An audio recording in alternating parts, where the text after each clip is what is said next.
Mampitombona ao aminareo hatrany ny hery afako ny fahasoavan'ny tompo hivavaka isika amin'izao herinandro vaovao izao. Faly misaotra anao izahay, mankasitraka tompo amin'izay nataonao tamin'ny fiainanay ary mbola miandrandra koa izahay ny fitantananao, ny fivimbinanao ary ny fiarovanao amin'izao herinandro vaovao izao amin'ny anaran'i Jesoa. Amen. Ry havana ny mpanitsy fivavahana tahaka ny Lotera dia nametraka an'ireo antsoina hoe teboka enina ny teolojia protestanta. Azo ambara koa hoe ireo teboka enina maha-protestanta amin'ny protestanta. Ny iray izay farany amin'izany dia ny hoe mihitsy satria mibilobiloka na melomeloka, mihitsy na mihavao tsy ankitsahatra, se réformer sans cesse. Ny tena protestanta arak'izany dia tsy mitsahatra ny mihavao, ahitsy ary mihitsy isan'andro isan'andro. Andeha ho jerentsika mandritra ity herinandro ity ireo antony ilantsika ny fihavozana. Ndao ary havako. Hoy Davida ao amin'ny Salamo 119:5, vakiana amin'ny anaran'i Jesoa: indro tamin'ny eloka no niterahana ahy, ary tamin'ny fahotana no torotoroina ny reniko. Isika olombelona rehetra tsy ankanavaka dia teraka tamin'ny eloka sy torotoroina tamin'ny fahotana avokoa. Tsy misy afaka miala amin'izany, na izy na iza. Mbola hamarin'i Paoly apôstôly ary izany ka hoy izy fa samy efa nanota izy rehetra ka tsy manana ny voninahitra avy amin'Andriamanitra. Romanina 7:17-20. Arak'izany dia voajanahary amin'ny maha-olombelona ny maha-mpanota, kanefa tsy misy ny olombelona ka mahavonjy ny tenany. Ny asa soa na asa tsara nataony na koa ny fampijalian-tena matetika dia tsy mahavonjy mihitsy. Noho izany dia mila mpamonjy isika dia Jesosy Kristy, ary mila ny fanahy masina mpanavao.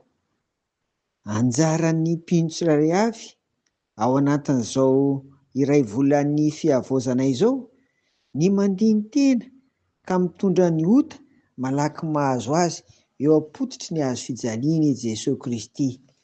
Tsy mitovy tsika ry havana arak'izany, satria misy mety mora voafandrika amin'ny resaka vola ohatra, misy tsy voafandrika izany mihitsy. Zay izany le tsy mitovy ny ota malaky mahazo antsika. Koa ireo ota malaky mahazo ny tsirairay avy samy mandiny tena ary hoeto hifonana eo am-pototry ny hazo fijalian'i Jesosy Kristy ao anatin'izao iray volan'ny fihavozana izao. Tsy azontsika atao mihitsy ary alaviro ny manamary-tena ry havana. Fa raha toa tsika manamary-tena mandrakariva dia tsy hisy fanavozan'ny tompo antsika mihitsy, ary tsisy fihavozana eo amin'ny fiainanao, fa ny omaly ihany no mbola androany ary mbola mety ho rapitro sy ny amin'ny ho avy ihany koa. Dia ho sanatria ve ho faty ny amin'ny otantsika ao isika? Fa averezana ny vokatra izany.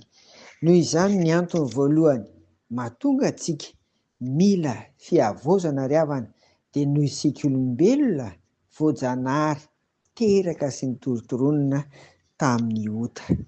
Amin'izao ary dia samy mivavaka mafy tsika, samy mitondra ny tena tsika tsirairay avy eo anatrehan'ny tompontsika, mba handray ny fanavozana, mba handray ny fihavozana, ho voninahitry ny tompo irery ihany.